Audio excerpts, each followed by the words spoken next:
आग नफरत की ऐसी लगी देश में, रो रहा है वतन देश की राग में। जूझते थे बहादुर वतन के लिए, हो के मूर्छित गिरे थे भंवर बाग में। है गरीबों का दिल तो नरम आईना, चूर करते तनिक शर्म आती नहीं। अरे बेच लाशों से देते कफन खींच कर, यातना दर्द दिल में समाती नहीं।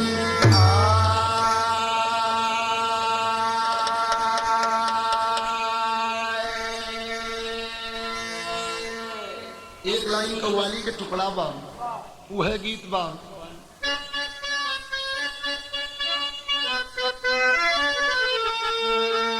चलो अजमेर में, चलो अजमेर में बेकस की सुनी जाती है। चलो अजमेर में बेकस की सुनी जाती है। चलो अजमेर में बेकस की सुनी जाती है। चलो अजमेर में बेकस की सुनी जाती है। चलो अजमेर में बेकस की सुनी जाती है।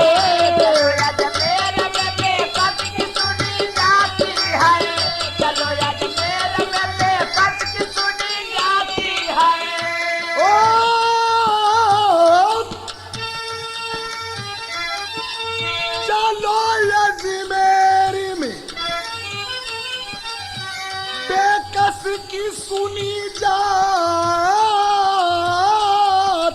है। वही बिगड़ी हुई, वही बिगड़ी हुई, वही बिगड़ी हुई तकदीर संवर जाती है। वही बिगड़ी हुई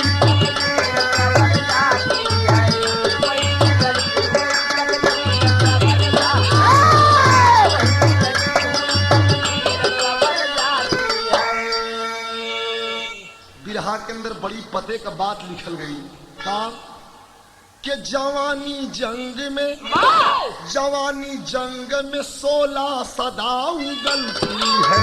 जवानी जंग में 16 सदा उगलती है।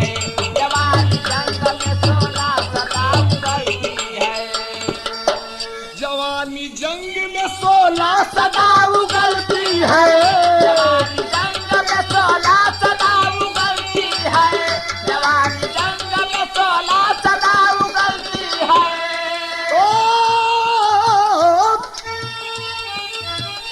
जवानी जंग में 16 सदा उगलती है। खुली तलवार तो, खुली तलवार तो, खुली तलवार तो गरूर को निगलती है। खुली तलवार तो गरूर को निगलती है। खुली तलवार तो गरूर को निगलती है। खुली तलवार तो गरूर को निगलती है। कहानी का शुरुआत हो गई। दाह के द्वेष में यह देश जला जाता है। दाह के द्वेष में यह देश जला जाता है। क्षितिज के गर्भ में विद्रोह पला जाता है। गरीब है तो उनकी हैसियत भी सस्ती है। गरीब है तो उनकी हैसियत भी सस्ती है। अमीरों के लिए वो वासना की बस्ती है। अमीरों के लिए वो वासना की बस्ती है। प्रांत हरियाणा में जमलापुर में कर्मकांड हुआ। प्रांत हरियाणा जमलापुर में कर्म कांड हुआ। समर सिंह के घराने में दुखद प्रकांड हुआ। समर सिंह के घराने में दुखद प्रकांड हुआ। 18 वर्ष का सुरावर सिंह लाल रहा। 18 वर्ष का सुरावर सिंह लाल रहा। सूर सिंह भी एकलौता उनका नाम निहाल रहा। सुता गौरी जो 16 वर्ष उम्र पाई थी। सुता गौरी जो 16 वर्ष उम्र पाई थी। सीमित परिवार में गरीबी कहर लाई थी। परिवार में गरीबी कहर लाई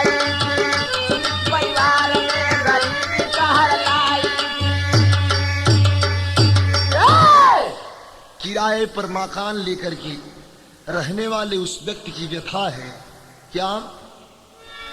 किराए पर मकान लेकर के दिन बिताने वाले के ऊपर भाव लिखल गल काम कि मकान मालिक ज्वाला सिंह था बड़ा ही अत्याचारी। एक दिन पहुंचा समर सिंह के घर पर वह व्यभिचारी।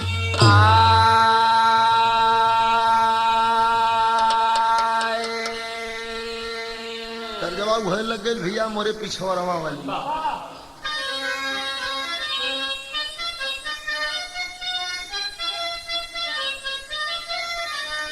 वह गीतिया बाकी मोरे पिछवाड़वा, अरे मोरे पिछवाड़वा सोनारवा की दुकानिया, सोनारवा की दुकानिया, सोनारवा की दुकानिया, सोनारवा की दुकानिया, सोनारवा की दुकानिया। अरे नथिया अब नथिया गढ़ाई द पितारियन के, अरे पितारियन के बड़ी निक लागे गीतिया, अरे बड़ी निक लागे गीतिया आवा रातिया नक बड़ी निक लागे गीतिया, आवा रातिया नक बड़ी निक लागे गीतिया, आवा रातिया नक बड़ी निक लागे गीतिया।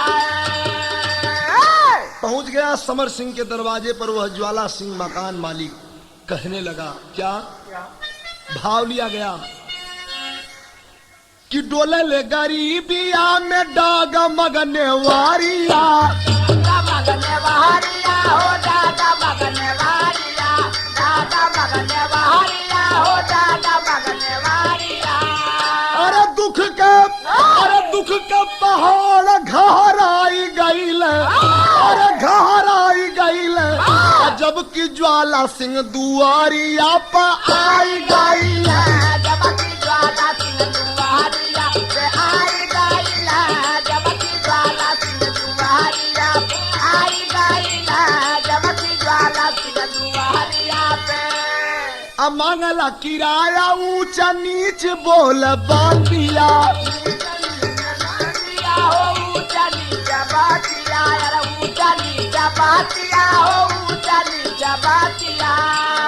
फटल समारा सिंह का दारादा से छातिया, दारादा से छातिया हो दारादा से छातिया, अरे दारादा से छातिया हो दारादा से छातिया। अरे पपिया का बाप दिल समाई गईल, अरे समाई गईल, जबकि ज्वाला सिंह दुआरिया पर आई गईल, जबकि ज्वाला सिंह दुआरिया आई गईल, जबकि ज्वाला सिंह दुआरिया आई गईल, जबकि ज्वाला सिंह दुआरिया पे। उल्टी सीधी सुनाने लगा, जल्द से जल्द मेरा किराया दे दो वरना इसका इल्जाम बहुत बुरा होगा। रो करके वो समर सिंह सुनाते हैं अपने उस मकान मालिक से। क्या? एक लाइन तर्ज लगल है, भट्ठा वाली गीत आ गई नहीं, वह गीतिया बाम कि दैया मैया रे, दैया मैया रे अब ना जइबो भट्ठा पे कमाए, दैया मैया रे अपना जेबो भट्ठा पे कमाए, दैया मैया रे अपना जेबो भट्ठा पे कमाए, दैया मैया रे अपना जेबो भट्ठा पे कमाए। यह तर्जबा लेकिन कहनाम हो कवि जी के कि किस्मतिया में अगिया लगल सरकार, किस्मतिया में अगिया लगल सरकार, किस्मतिया में अगिया लगल सरकार, किस्मतिया में अगिया लगल सरकार। रोई के समर सिंह मांगल समैया, समर सिंह मांगल समैया, रोई के समर सिंह मांगल समैया। तीन माह बाद कुल दे देब रुपैया, महाबाद कुल दे देब रुपैया, तीन महाबाद कुल दे देब रुपैया। रो करके समर सिंह समय मांगते हैं और कहते हैं क्या? इतना बतिया सुनलस त कैलस काम कि इतना दिन खातिर कई देबऊ पकार की समतिया की समतिया में आगिया लगल सरकार की समतिया में आगिया लगाला सरकार की समतिया में आगिया लगाला सरकार की समतिया में आगिया लगाला सरकार। इतना दिन के लिए उपकार कर दीजिए। कहनाम बा कवि का काम। इतना सुने में ज्वाला सिंह मानने के लिए तैयार नहीं हुआ, तुरंत लौट गया। कहनाम बा काम कि ज्वाला सिंह गई ललवटी के भवनवा, ज्वाला सिंह गई ललवटी के भवनवा, ज्वाला सिंह गई ललवटी के भवनवा। सोचे लागल मन में सुरावर सिंह ललनवा, सोचे लागल मन में सुरावर सिंह ललनवा, सोचे लागल मन में सुरावर सिंह ललनवा। मकान मालिक बहुत तंग कर दिले बा तो बड़का लड़का सोचल लगल समर सिंह का काम अब गांव छोड़ देवे की होई करब काम। अरे छोड़ के पढ़ाई चल बम्बई बाजार की समतिया में आगिया लगल सरकार की समतिया में आगिया लगल सरकार की समतिया में आगिया लगल सरकार की समतिया में आगिया लगल सरकार। जब द्रोह जिगर में आता है तो आत्मज्ञान जल जाता है, जिंदा मानव मुर्दा समान गमगीन हलाहल खाता है। जब 3 माह तब बीत गया फिर ज्वाला सिंह घर आया है, आवाज देने लगा क्या कि अब जल्द निकालो सब पैसा। वह उल्टी बात सुनाया है, गुंडों को भेज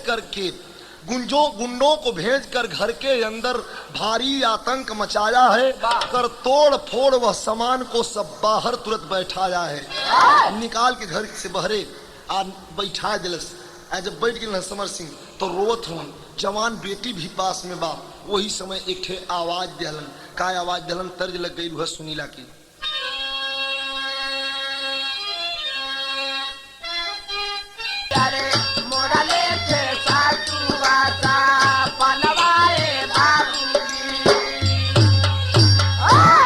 तर्ज बा लेकिन रोय करके यह आवाज देथुन कि सब कुछ खत्म हो गल, ऐसन मत करा। लेकिन कहनाम बा रोय के आवाज दिलन। का आवाज दिलन कि जरा सा रहम कहला, अगर जरा सा रहम न करबा तो याबरू तोहरे बा। का कहलन कि रोवे समर सिंह अधई के चरनिया हो,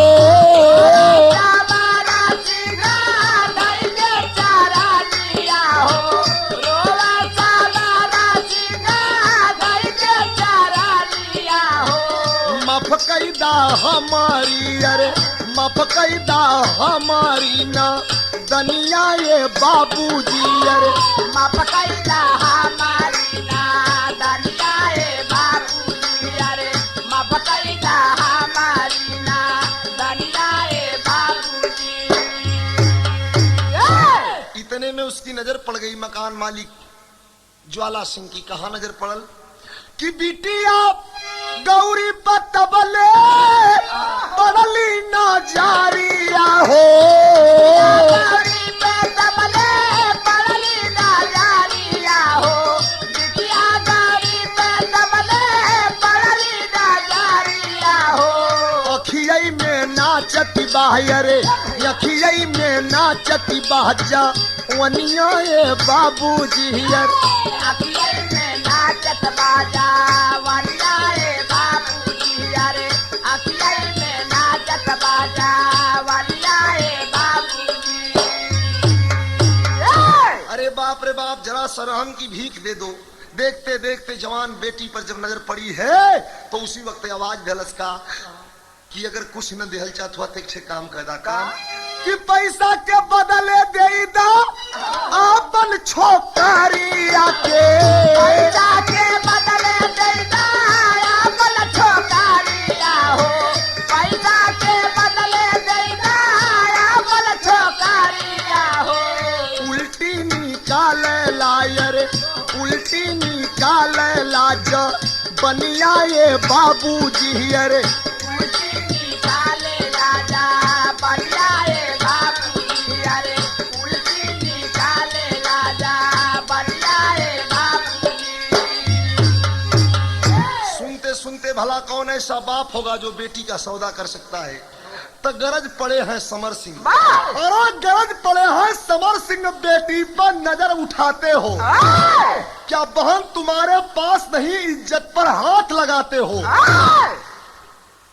भिक्षुक हूँ ठेकेदार नहीं, भिक्षुक हूँ ठेकेदार नहीं, नफरत की जंग मचा दूंगा। जा भाग यहाँ से, अभी नहीं मिट्टी में खून मिला दूंगा। चला जा यहाँ से। सुनत सुनत समर सिंह का बात अब जौन बाप कलेजे में गोली लग गई।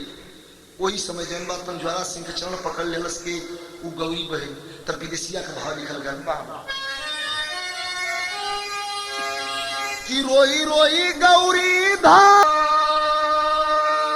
आया बही बनाराम उमरी आए बाबूजी।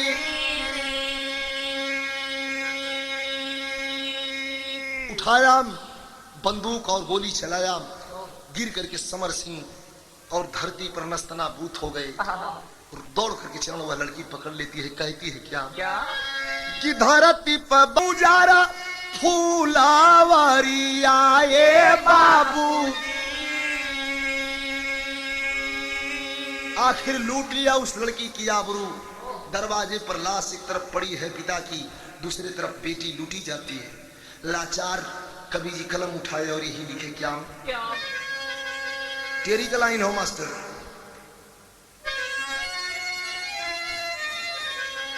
कि अरे सराफत की एक बस्ती जल गई, अरे सराफत की एक बस्ती जल गई, धार मझधार दूर डूब गई किनारे कश्ती। यो यो यो तो जो गरीब है बदनसीब है। कवि का यहाँ कविताई बा कि जो गरीब है बदनसीब है, मुर्दा समान वह जीता है। मजमून भले ही जल जाए, कानून खून को पीता है। पैसे के बल पर ज्वाला सिंह, अरे पैसे के बल पर ज्वाला सिंह चल दिया, कानून के मुंह को बंद किया। फरियाद मिली ना गरीब को, धन लोभी मन मतिमंद किया। फरियाद नहीं मिली। पापट का भाव कवि जी बड़ा बेजोड़ लिखा मास्टर।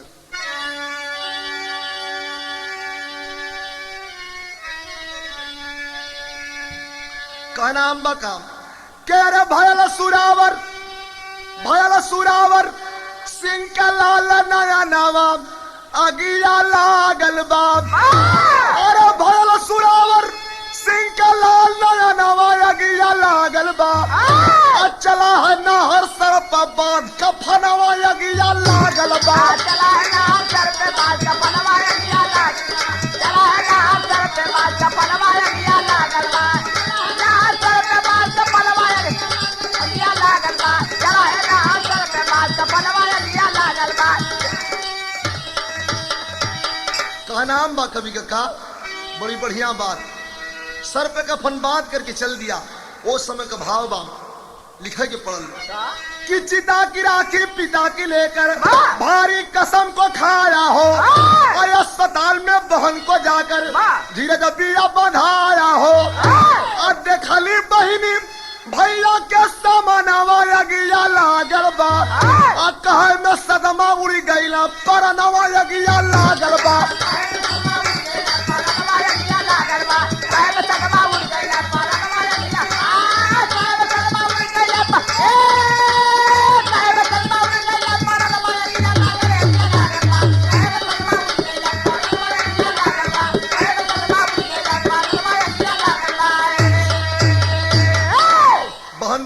बताते बताते इस दुनिया से अपने आप को अलविदा हो गई।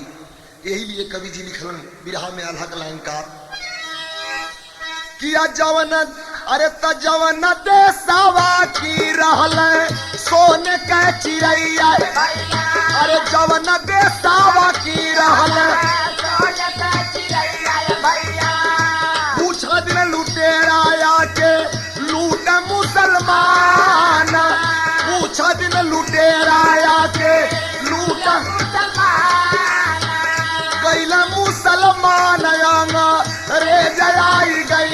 भैया गईल मुसलमान आंगा अरे जलाई गई भैया पूरे में मिलाल हमारे देशवा कस्ता।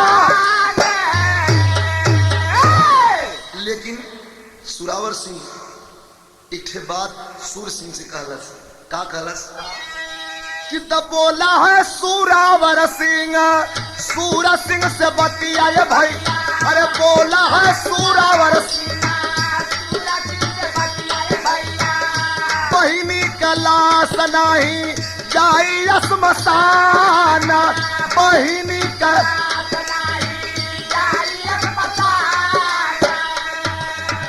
आवाज दिया सुरावर सिंह खबरदार, बहन की लाश स्मशान पे नहीं जाएगी। इसलिए कि जिन्होंने हमारे खानदान के ऊपर नजर उठाने की जरूरत की है उनको इस धरती पर जीने का कोई हक नहीं है। जब तक के उनका चिराग नहीं बुझा देता हूं तब तक बहन की आरती नहीं सजाई जाएगी रे भैया। कहना अम्बा काम।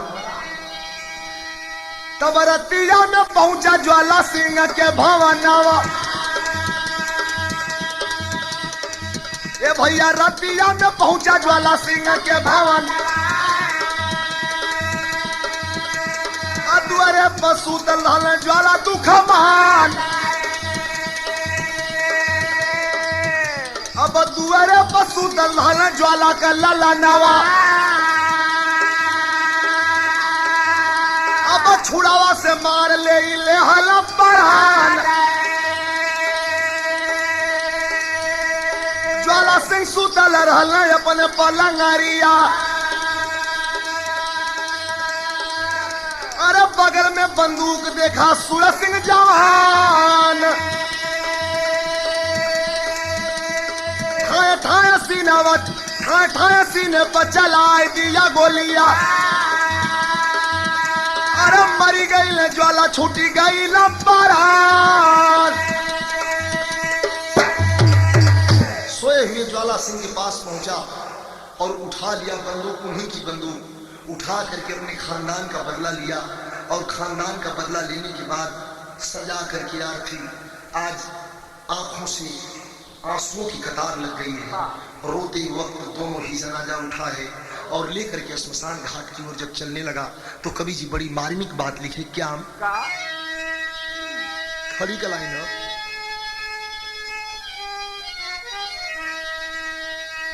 अरे रोए अमीरी गरीबी बहादुरी का सरसिया कि दोनों घर का स्मशानवा बजा ले लसिया।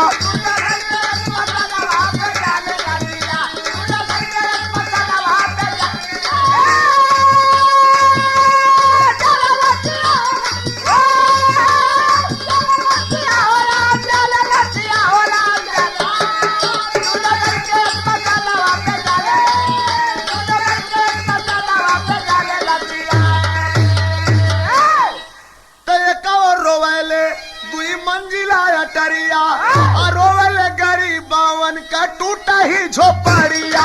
रोवल गरीब बावन का टूटा ही झोपड़िया। रोवल गरीब बावन का टूटा ही झोपड़िया।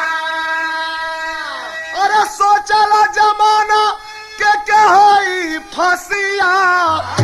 दोनों घर का स्मशानवा बजा ले लसिया। लेकिन कहनाम निकलल काम कि चला है कानून कई के धारा का जतनावा। अब भइला गिरफ्तार दोनों हंसता बीरानावा।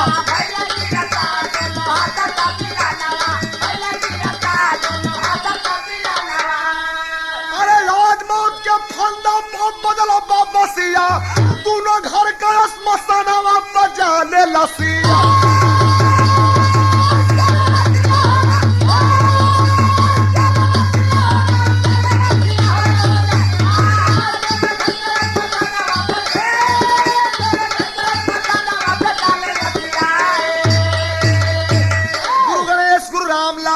है आज समाज स्वर्ग चंद्र का कभी अब बदलो नया रिवाज हो। कहनाम शराफत की एक बस्ती जल गई। विजयी प्यारे लाल बिरहा की विजयी प्यारे लाल बिरहा की बन गए हस्ती, शराफत की एक बस्ती।